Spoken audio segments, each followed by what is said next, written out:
नशा मुक्ति पर कहानी। बुझता चिराग, नशा और युवा पीढ़ी। अमावस्या की रात थी। हॉस्टल के सभी कमरों की लाइटें बंद हो चुकी थी। मौसम में कुछ ठंडक थी। ठंडक हवा चल रही थी। तीसरी मंजिल के 8वें कमरे की खिड़की पर अमन काले आसमान की तरफ देख रहा था। तभी दरवाजा खुलने की आवाज़ आई। अरे अमन, तू सोया नहीं अभी तक? अमन ने उस शख्स की ओर देखा और फिर आसमान में नज़र गड़ा लिया। अबे मैं कुछ पूछ रहा हूँ, तू कौन सा मंत्र पढ़ रहा है? क्या मेरी ज़िंदगी में कभी पूर्णिमा का चांद चमकेगा या यूं ही अमावस्या की काली अंधेरी रात छाई रहेगी? हाँ हाँ, ये पूर्णिमा कौन है? अमन, तूने कभी बताया नहीं। अमन ने कार्तिक की तरफ देखा। कार्तिक उसका रूममेट है। दोनों को एक साथ रहते 1 साल हो गए हैं। कार्तिक और अमन दोनों इंजीनियरिंग की पढ़ाई कर रहे हैं और एक साथ एक ही कमरे में रहते हैं। कार्तिक इस 1 साल में काफ़ी बदल गया था।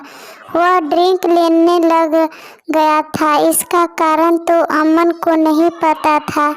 अमन ने उसे कई बार समझाया भी कि ड्रिंक करना अच्छी बात नहीं है, लेकिन कार्तिक को सुनने को तैयार ही नहीं था। आज भी कार्तिक ड्रिंक लेकर आया था। मुझे होश आए तब पता चलेगा ना। 24 घंटे तो किसी और ही दुनिया में रहता है। क्या हुआ यार, इतना उदास क्यों लग रहा है? कुछ नहीं, बस ऐसे ही। अपने भाई को नहीं बताएगा?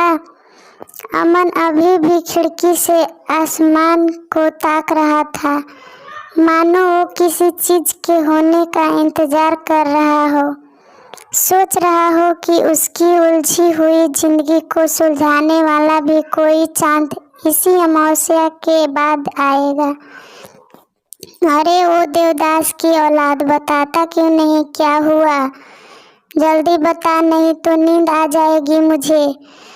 कार्तिक ने दोबारा अमन से पूछा। तू तो वैसी भी नींद में रहता है, कुछ बताने का फायदा क्या? कार्तिक जो बेड पर बैठा हुआ था, जाकर अमन के पास खड़ा हो गया और बोला, ये अमावस्या की काली रात देख रहा है तू? चांद अपनी पूरी चांदनी एक ही दिन में बिखेर पाता है, और वो भी सूरज से रोशनी उधार लेकर। ऐसी जिंदगी का क्या करना जो किसी से उधार लेकर जिए जाए। सच्चाई ये है कि अमावस्या का वजूद सच्चा है। इतना कहकर कार्तिक अमन की पीठ थपथपाता हुआ बेड पर लेट जाता है और कहता है, इसलिए मैं इस अमावस्या के अंधेरे को पसंद करता हूँ और एक नींद में रहता हूँ। चल छोड़ ये बात, तू इतना परेशान क्यों है आज? अमन ने खिड़की पर रखे हुए हाथ हटाए और कार्तिक के पैरों के पास उसकी तरफ पीठ करके बैठ गया। फिर उसने अपना दर्द बताना शुरू किया। एक सिंगर बनने की तमन्ना मेरी बचपन से थी। स्कूल में भी सब मेरी आवाज़ का लोहा मानते थे। कहते थे कि तू ज़रूर एक दिन दूसरा मोहम्मद रफ़ी बनेगा। मैंने तो स्कूल में सिंगिंग क्लासेस भी लेना स्टार्ट कर दिया था। मैंने दिन रात एक कर दिया और इसी चक्कर में मैं फाइनली एग्ज़ाम में फेल हो गया। पिताजी को इतना गुस्सा आया कि उन्होंने मेरी सिंगिंग क्लासेस बंद करवा दी। मेरी हर तरह की एक्स्ट्रा एक्टिविटी बंद कर दी गई। दोस्तों से मिलना जुलना भी बंद करवा दिया। और इतना कर वो जैसे ही कार्तिक की तरफ मुड़ा तो उसने देखा कि कार्तिक सो चुका था। ये देख अमन चुप हो गया और लेट गया। पुराने बात सोचते सोचते न जाने उसे कब नींद आ गई। सुबह हुई, अमन तैयार हो रहा था और कार्तिक अभी सोकर भी नहीं उठा था। उठ उठ ना, देख सूरज सर पर चढ़ आया है, सोने देना। अबे उठ, क्लास अटेंड करनी है या नहीं? ओ तेरी, मैं तो भूल ही गया था। तू रुक, अकेले मत जाना, अभी आया 2 मिनट में, कहता हुआ कार्तिक बाथरूम में चला गया। अमन बैठा किसी अनजानी दुनिया में खो रहा था। उसे याद आ रहा था अपना घर, कैसे उसके पिताजी उसे हर पल यही उम्मीद करते थे कि वो अपनी पढ़ाई पर ध्यान दे और उनका नाम रोशन करे। कई बार उसे न पढ़ने के कारण पिता के गुस्से का सामना करना पड़ता। माँ भी पिता की कई बात को नहीं काटती थी। अमन की बड़ी बहन उसे बहुत प्यार करती थी। उसे विश्वास था कि वो किसी दिन सफलता जरूर प्राप्त करेगा। जब कभी पिताजी गुस्सा होते थे तो माँ की जगह उसकी बड़ी बहन उसे समझाती थी। अरे तू फिर से रोने लगा? तुझे कितना बार समझाया है कि पिताजी तेरे भले के लिए तुझे गुस्सा करते हैं। कैसा भला? इस तरह डांट खाकर कौन सा भला हो रहा है मेरा? अपनी बहन की बात को काटते हुए अमन ने कहा, गुस्सा इसलिए होते हैं कि उन्हें तुमसे कोई उम्मीद है, उन्हें भरोसा है कि तुम ऐसा कर सकते हो। अगर उन्हें ये लगता कि तुम कुछ नहीं कर सकते तो वो तुम्हें कभी गुस्सा ना करते। और वैसे भी भावनाएं तो अपनों के सामने ही प्रकट की जाती है। अपनी बहन की बातें सुन अमन के पास बोलने के लिए कुछ न बचता। बड़ी बहन होने के नाते उसे पता था कि किस स्थिति को कैसे संभालना है। अमन अमन, अबे मर तो नहीं गया? अमन के अतीत के ख्यालों की दुनिया को इस आवाज़ ने तोड़ दिया। उसने देखा तो पास में ही कार्तिक खड़ा था।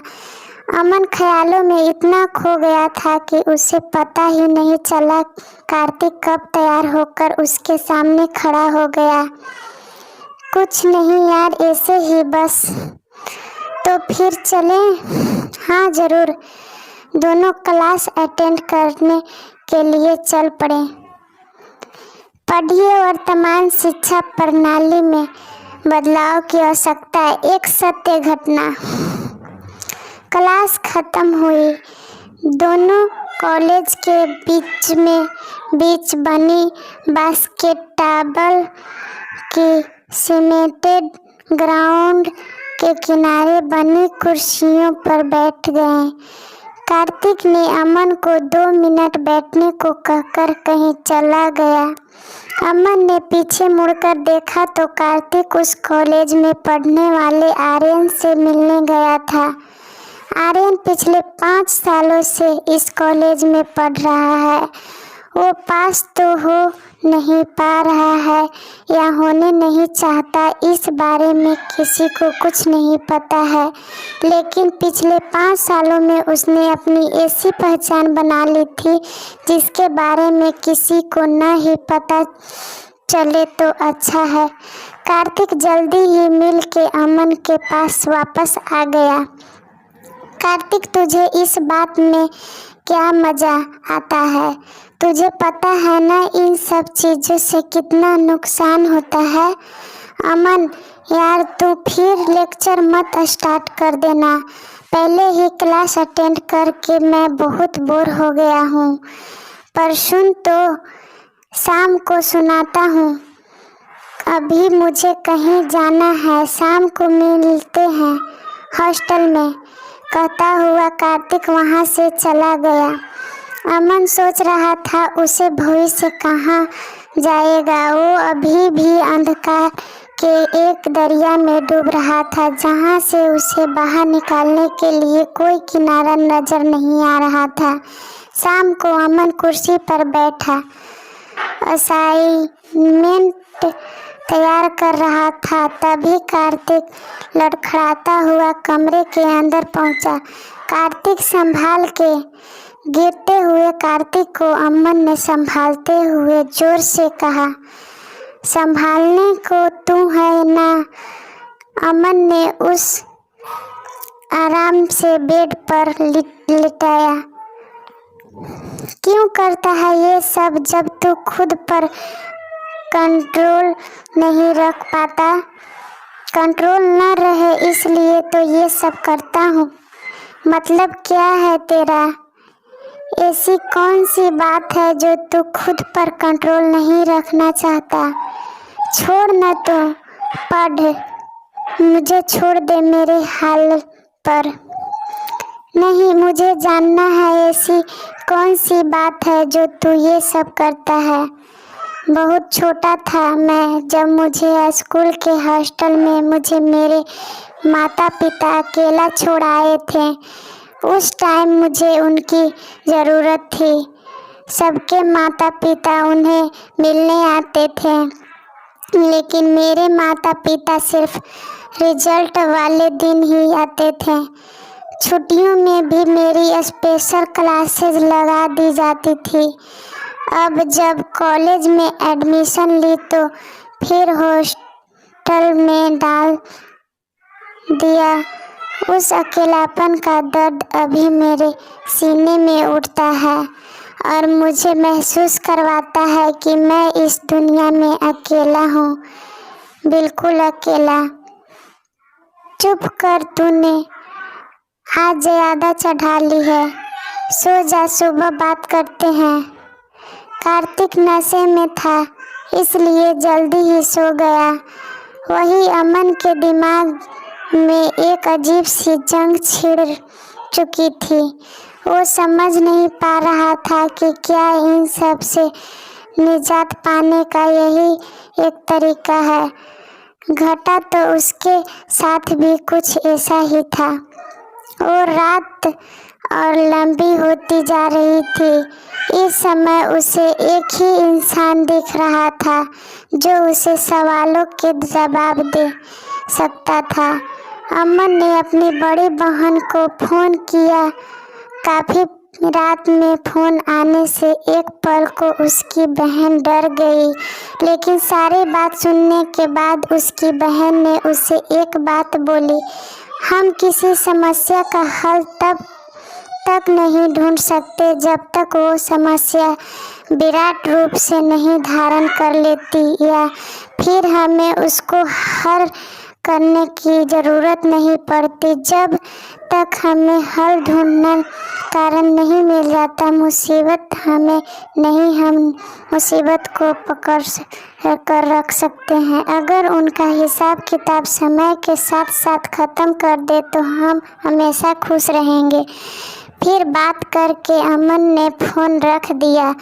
उसने तो हल ढूंढने के लिए फ़ोन किया था, लेकिन उसके सामने टॉप एक और समस्या खड़ी हो गई। उसके पास तो कारण था कि वो अपने दोस्त को अमन ने अपना लैपटॉप ऑन किया और कुछ ढूंढने लगा, मानो उसके सवालों का जवाब वो लैपटॉप ही देने वाला था। वो क्या हुआ? एक बाल्टी पानी पड़ने के बाद कार्तिक हड़बड़ा कर उठा। उठ जल्दी, तैयार हो, हमें कहीं जाना है। जाना है तो जान लेगा क्या? वैसे जाना कहाँ है? चल उठ, बाद में बताता हूँ। कुछ ही देर में कार्तिक तैयार हो गया और अमन के साथ एक अनजाने सफ़र पर निकल गया। अबे चल, कहाँ रहा है ये तो बता। तुझे कहाँ? तू चुपचाप बैठा रहा। कुछ ही देर में कार झुग्गियों के पास जाकर रुकी। अमन और कार्तिक कार से बाहर निकले। ये कहाँ ले आया है? अभी बताता हूँ। अमन आगे आगे जाने लगा। कार्तिक पीछे अपनी नाक पकड़ता हुआ जा रहा था। एक झुकी हुई झुग्गी के पास जाकर कार्तिक रुक गया। अतीत का घर कौन सा है? वहाँ खड़ा एक आदमी उनकी तरफ हैरानी भरी नज़रों से देखने लगा। फिर उसने हाथ से सामने वाले घर की तरफ इशारा किया। अमन धन्यवाद कहता हुआ आगे बढ़ा। कोई है? अमन ने आवाज़ लगाई। अबे ये कहाँ ले आया है? तेरा कोई रिश्तेदार रहता है क्या यहाँ? कार्तिक ने अमन से सवाल किया। तभी अंदर से एक बुजुर्ग औरत बाहर निकली। किससे मिलना है आपको? मुझे अतीत के बारे में बात करनी है। देखिए, हमारा उससे कोई रिश्ता नहीं था। उसने हमें सड़क पर ला छोड़ा है। देखिए, आप गलत समझ रहे हैं। मुझे आपकी मदद चाहिए ताकि कोई दूसरा अतीत दोबारा जन्म ना ले। अमन ने उन्हें टोकते हुए कहा। कार्तिक उन दोनों कली तरफ हैरान होकर देख रहा था। वहीं बात करते हुए कार्तिक और अमन को पता चला कि अतीत उस बूढ़ी औरत का बेटा था। उस औरत ने बताया कि कभी उनका एक हंसता खेलता परिवार हुआ करता था। करोड़ों की जमीन थी।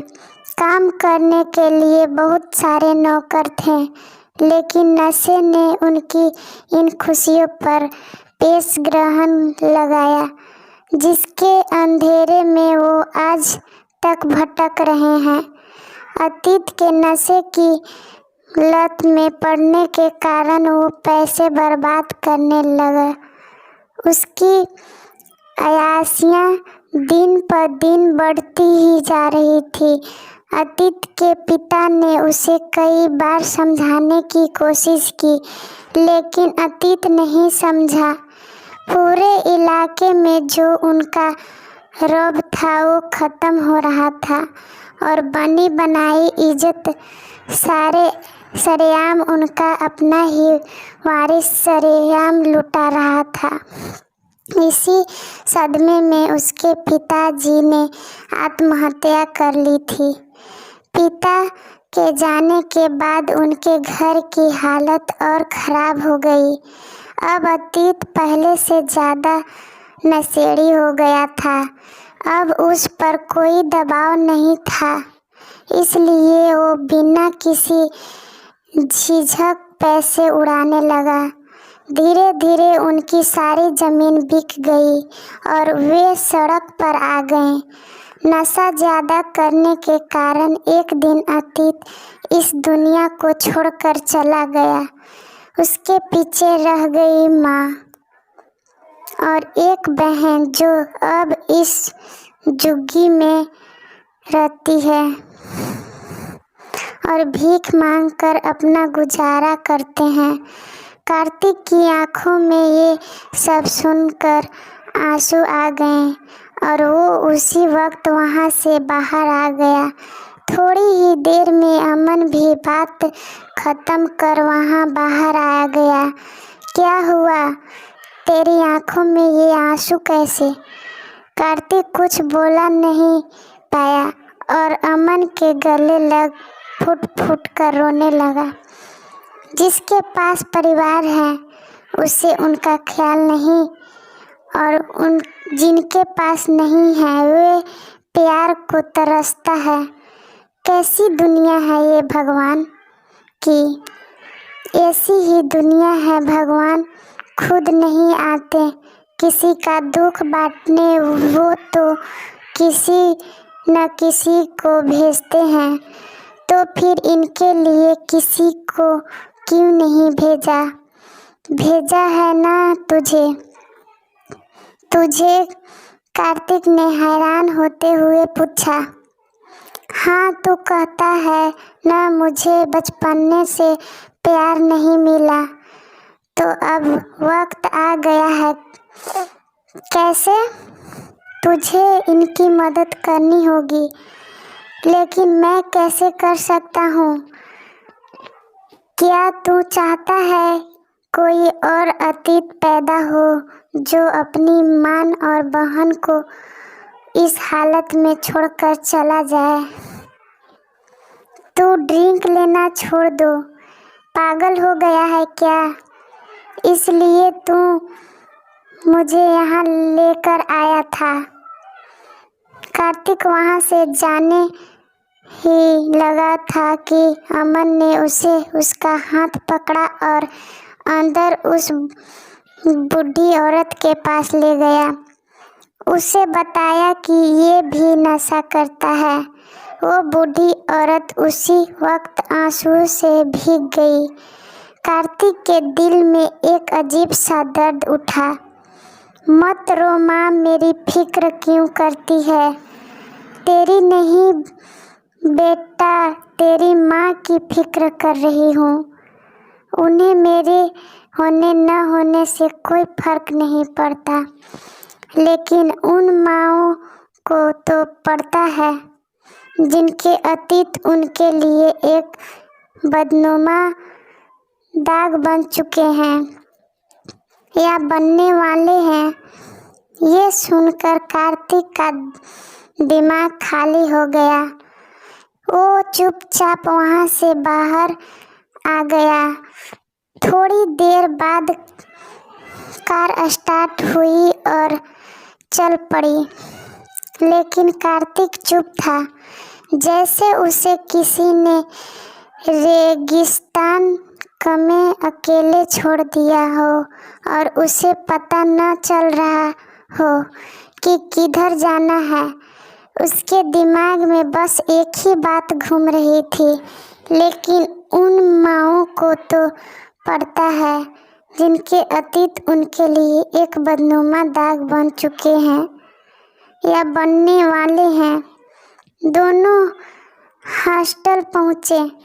रात हो चुकी थी। दोनों बिना बात किए सो गए। ठक ठक किसी ने दरवाजे ठकठकाया। अमन लेटा हुआ था। उसने आँख खोलकर देखे तो उसका दोस्त राहुल आया था। अरे राहुल, तू इतनी सुबह यहाँ कैसे? तू यहाँ सो रहा है? तुझे पता भी है कॉलेज कैंपस में आज क्या हुआ? क्या हुआ जो तू इतनी सुबह आ गया? कार्तिक का नाम सुनते ही अमन की आंखें अपने आप खुल गई। ओ, क्या हुआ कार्तिक को? हुआ कुछ नहीं। उसने आज आर्यन को ड्रिंक बेचने के मामले में पुलिस को पकड़वा दिया। अमन को अपने कानों पर विश्वास नहीं हो रहा था। वो बिना कुछ बोले कॉलेज कैंपस में पहुंच गया। उसने देखा सामने पुलिस कार्तिक से बात करके आर्यन को पकड़कर ले जा रहा था। तभी अमन कार्तिक पास पहुंचा। ये क्या हो गया तुझे? मैं नहीं चाहता कि मेरे होते हुए कोई दूसरा अतीत पैदा हो। इतना सुनते ही अमन की आंखों से आंसू बहने लगे। अमन अपनी जंग जीत चुका था। उसने अतीत की उदाहरण के सबक देते हुए एक कार्तिक को बुझने से बचा लिया। मित्रों, इसी तरह हमारे देश में कई अतीत और कई कार्तिक नशे की आगेश में खोकर अपने परिवार को एक अंधकार में छोड़ जाते हैं। बीत चुके अतीत के लिए हमारे पास पछतावा ही है, लेकिन अभी भी हम कई घरों के कार्तिक को बुझाने से बचा सकते हैं। प्लीज़ वीडियो पसंद आए तो चैनल को सब्सक्राइब करें, लाइक करें और कमेंट बॉक्स में बताना न भूलें।